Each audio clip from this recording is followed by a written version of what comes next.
Hello, welcome to the Swing After Fragonard discussion. My name is Mrs. Morin, and I am here with Mrs. Wyatt. And we are going to talk today about the swing after Fragonard. Your artist is Yinka Shanabare, and the historical period is contemporary. The materials are Dutch wax print fabrics, inspired by batik fabrics and other media also. The intended purpose: this is about the increase in economic inequality, especially after 9/11, when there was an increase in paranoia toward immigrants coupled with a rise in nationalism. Your patron and intended audience on this one is for a global audience. Okay. So for question number one, it's asking why the lady has no head. So if you recall from this is the original painting, and you can see she clearly has a head in that. The reason she doesn't have a head is believed to be reference to the use of the guillotine during the Reign of Terror in the 1790s, when members of the French aristocracy were publicly beheaded. So remember, the original piece by Fragonard, this was a member of the French aristocracy, and she was kind of his girlfriend. And um, the idea of this is supposed to draw attention to questions of excess, class, and morality were raised by revolutionaries 2 centuries ago. So Shonabare invites us to also consider the increasing disparity between economic classes today, especially alongside the growing culture of paranoia, terror, and xenophobia in global politics since 9/11.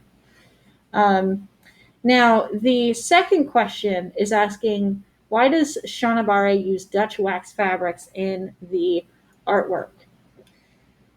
So, there's a nice close up of it. So, if you look closely, you can see all these wonderful, wonderful patterns. Um, they've actually come to signify African identity today, and they originally were based on motifs found in Indonesian batiks, which is a type of dyed fabric. And it's almost like tie dye, the way that batiks are made. And these ones were manufactured in England and Holland in the 19th century.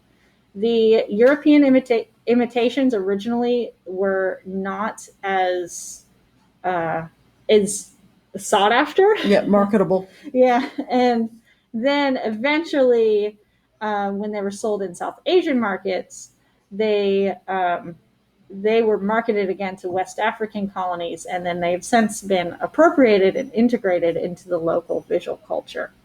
So, I guess the short of it is it signifies African identity. So we have this French beheaded woman with African style batik or Dutch fabrics, Dutch wax fabrics.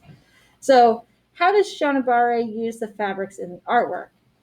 So, there's a quote here that she uses it as a tool to investigate the place of ethnicity and the stereotype in modernist representation. The textile is neither Dutch nor African, therefore, the itinerary of ideas it circulates are never quite stable in their authority or meaning. So she's basically saying that it's like a fakeness. The reason she uses these fabrics is because it's neither African nor is it European anymore, because it's made in South Asia, and it's fake. So she's kind of It's an interesting appropriation. yes, she's intentionally pointing out that fakeness in it. And that about does it.